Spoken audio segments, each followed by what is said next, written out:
Our dear college home, Jackson State University, is in the heart of Jackson, Mississippi, 1400 J.R. Lynch Street. The university has brought college students from all over the world to dwell in unity for campus events, informational sermons, student involvement rallies, and general in the know campus life info. These pep rallies, day parties, and stroll-offs are all held in the plaza of the university, better known as the Hotspot. Students, faculty, and alumni all come together to meet here to socialize, network, and overall have a great time. The JSU Hotspot is more than a party spot.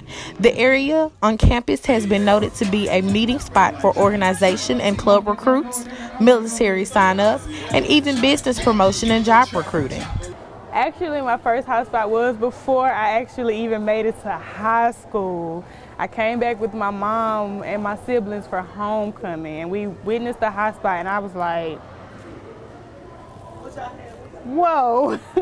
As a little kid, you just see a lot of people, you know, jumping around, dancing, having fun. You're like, is this what college is about? When do they go to class? Like, you know, being young, you don't really know how that goes. But as I grew and I started to see it, and I had different friends graduate from high school and travel, and we did tours, things like high school day, I got to become more acclimated to how college works. So, you know, outside of the scholarship and, you know, going to class and doing the things, there are those moments to have fun, and I learned that the hotspot was that moment for students. Like, a fall semester without a hotspot is like a fish without water. So for Jackson State, that's tradition. So to break tradition, it would be like, okay, so it's time to transfer, right? Is that what you're telling me? Like, I don't know. You know, the hotspot idea really kind of sneaked up on us as professors, because I didn't know it was called a hotspot. I just knew that certain Fridays or whatever, people would be hanging out on the walkway, the plaza. And then I started hearing students use this term called the hotspot. And so, you know, being in theater, we just saw that, hey, this is a great opportunity to advertise. I was always concerned as a professor, because I was like, what about the professors who are teaching right there in the building close to that area? But I've never been in a faculty senate meeting or a chairs meeting or a college of liberal arts meeting and heard anybody complain about it. I think it just became a part of the tradition at Jackson State. It's become a part of the tradition. And I'm surprised to hear how many students really look forward to it, and how many students really talk about it, and it becomes a part of it. You know, I might have to go out there and see how hot the spot really is. You know, because they always talking about it. A member of Zeta Phi Beta sorority, Rhonda Moore, now Dr. Rhonda Moore Jackson, asked to schedule a hotspot. When asked what she meant by hotspot, she explained, the place everyone wants to be. Student organizations scheduled events with music, food, or giveaways to promote activities on the plaza. The Office of Student Activities referred to the events as noontime events because of the approval time between 12 and 1 p.m. However, this was the first time it was given the name Hotspot. Well, when us freshmen first got here, they had freshman week. You know, they had different types of hotspots and step shows and parties and stuff. And the other students were telling me like that the parties were, you know what I'm saying, they was the fun thing, you know, the party and stuff like that. But me personally, I'm not a party person, you know what I'm saying. But I did go to the different hotspots and stuff that were on campus instead of the stuff that were off campus and stuff. And I enjoyed it. It was pretty fun. It's always fun when you get to meet new people and stuff like that, and you get to experience stuff that you never experienced from, because it's college. You know, this is our first time here being in college, so I liked the different stuff they had going on. It made me feel welcome, you know what I'm saying? I enjoyed it. Yes, I feel like that's a part of Jackson State, the Jackson State culture, you know, because I mean, I've heard from previous students that the hotspot been going on for a minute now. It ain't just started, so yeah.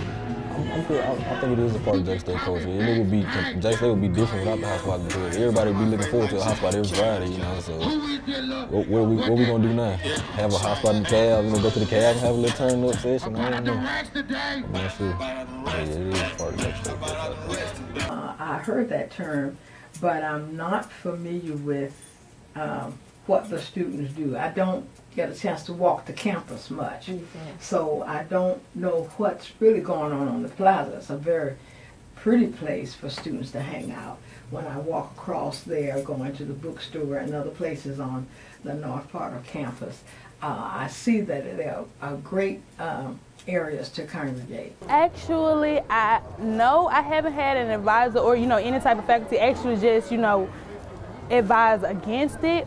But there are some teachers that will schedule something at 12 o'clock knowing there's Hotspot. And even when you tell them, they'll be like, well, school is more important. You're just like, bruh, I school 5 days a week, 5 hours out of that day. Can I please just have 1 hour to just kick back? But yeah, as a chemistry major especially, and I'm sure any CSET major period can attest to this, but I know chemistry for a fact because that's my field. That 1 hour after you've just had 3 classes back to back, that 1 hour does you some good. It gives you time to clear your mind and just enjoy being a student, being a college student at that. At a HBCU, it gives you that moment. It gives you that moment of chill, I guess, but turn up because the music is not really chill, but if you get what I'm saying, yeah. I was a student here from 1988 to 1992. At the time, what you're standing on now, the walkway, was a street. Okay. Lynch Street came all the way down. Students could drive all the way up until you got to this point at the Jacob L. Reddick Center. The Jacob L. Reddick Center was the student union at that time. So this was pretty much the hub of the campus because just like the student center is today, the Reddick Center used to be for us during that time. Just about everything as far as parties, events that would go on campus happened in this area right here. There used to be steps leading up to the plaza. This was the main area of the university. If the Greeks were going to reveal their new lines, they would always come up the plaza and up the steps, and the performance would be given in that area. All of the Greek trees, besides the Omega tree used to be right here in front of Just Science Hall, but the other Greek trees lined the plaza all the way up to the administration tower. Well, I guess we didn't call them hot spots, but the spot where we were, the spots where we were definitely hot. We had, at that time, the campus actually was not closed off. Well, it was closed off, but the entrance right here at Lynch Street, it wasn't closed off, and so cars could come in and go around and drive around and come out. And that was like the highlight, especially on Friday afternoons, or either Friday nights or something like that. You probably would, I can remember driving in that same thing, that same arch about at least 40 times. And, just drive around, and you can park, and people would get out, and people would hang in front of the student union building, the Reddicks at that time. So that was our hot spot. Yeah, and then the plaza itself, so that was contained to that little area. I don't know why this always sticks in my mind. I guess it's because when I was riding, I saw my roommate had one of my shirts on. And that sticks with me because I was riding, I guess it's what the arch is now, the horseshoe right in front of Reddicks. And I was riding and going around doing my Friday thing, and I looked over and I saw it. But a typical Friday evening would be, you're driving through there, and it would be a line because you would stop and honk at people and talk at people, get out and talk. And the fraternities had trees at that time, and the Kappas were the only fraternity whose tree was on the other side of the campus over by the cafeteria. Everybody else's was over by the admissions tower and stuff like that. So you always go in front of theirs, and they would hang out and be doing something. So it was really exciting in terms of people just congregating right in that central area.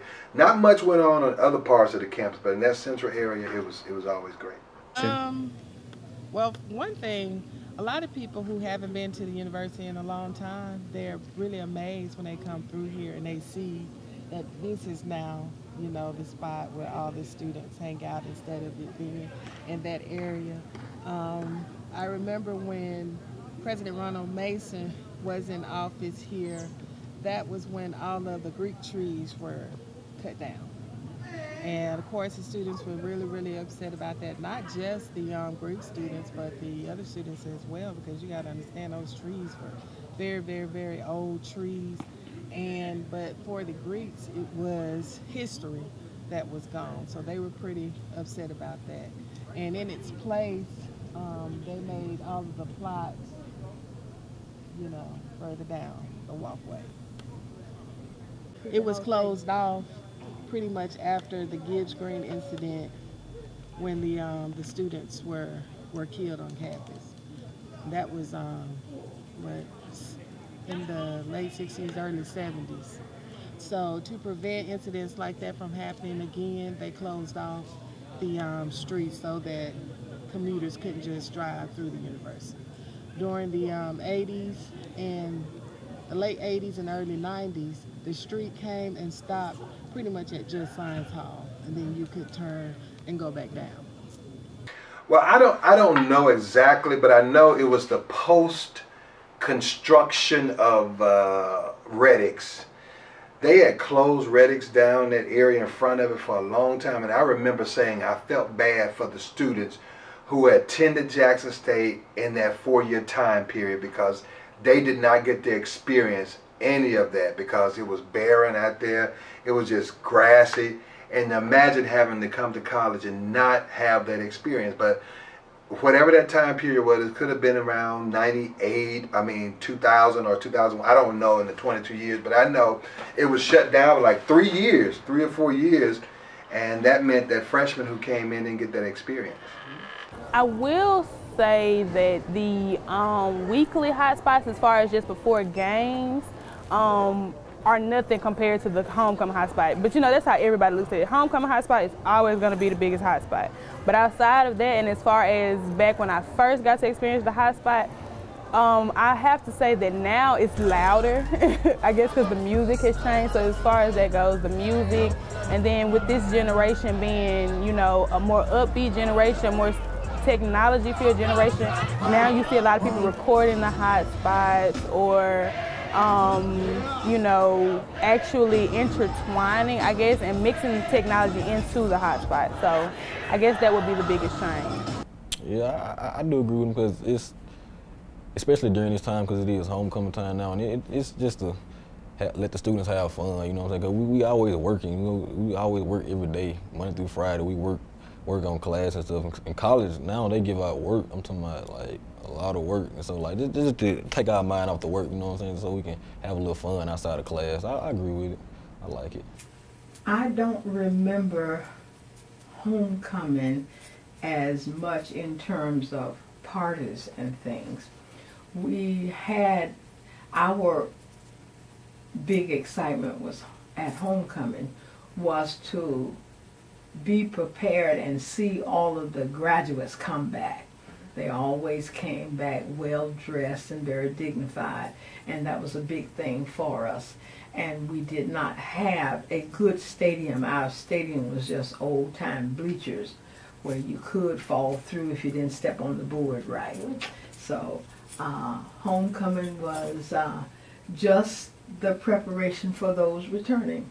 Okay, well, being that I am a new member of Zeta Phi Beta Sorority Incorporated, I will have to say that when the Greeks perform at the hotspot, I've never, watching it and being a part of it are two totally different experiences. Watching it, it's like, oh snap, they having fun. Okay, for the Greeks, being a part of it, it is a fight to the finish.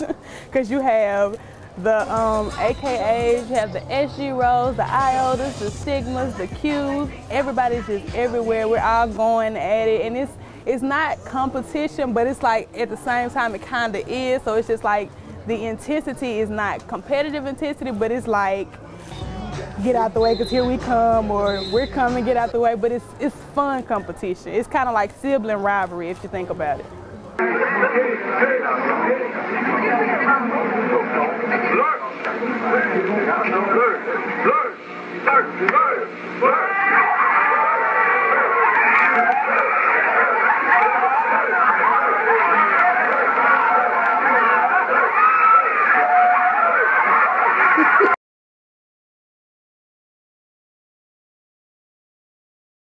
Yes, I'm glad that they do that. I'm glad that they see that, because I'm pretty sure, like, students, we stress. We you know what I'm saying? We have about 6, 7 classes that we take, and it's work on top of work on top of work in every class, and you know we gonna take our mind off there sometimes. That's what the Hotspot do for us. You know what I'm saying? Take our mind off where we turn up for the moment. You know what I'm saying? We got to think about all. We put that on the back burner for right now. We think about what's going on now.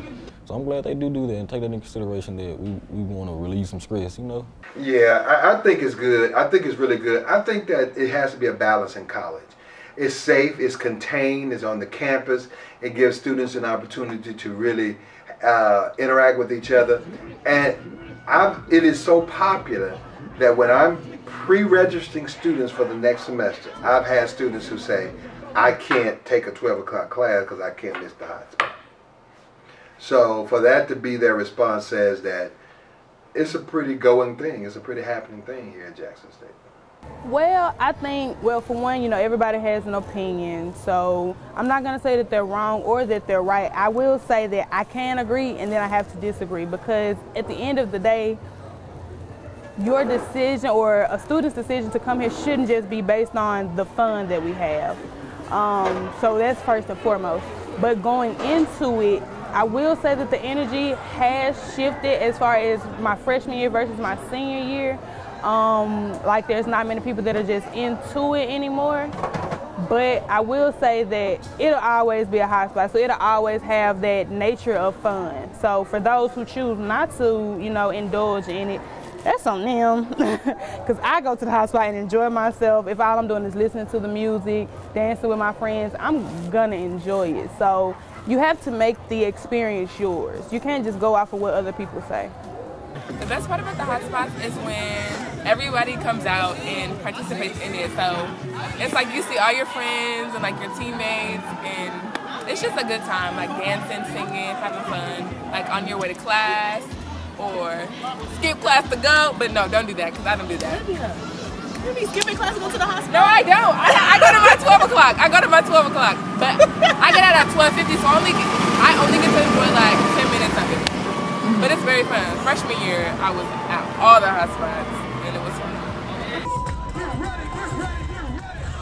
No matter your race, gender, or economic background, JSU Hotspot accepts everyone with loving arms and reliable sources. At the Hotspot, we are more than just peers. We are family. Not just Jackson State, but... Make sure the spot is hot if you're going to call it a Hotspot. But DJ, can you take me out on something? Can I get one more? Because I want you to know you made your boy cry in the bed when my breath was stinking when you hit that melodies. So can you hit something else for me? For those of you that think that gospel music has gone too far, you think we've gotten...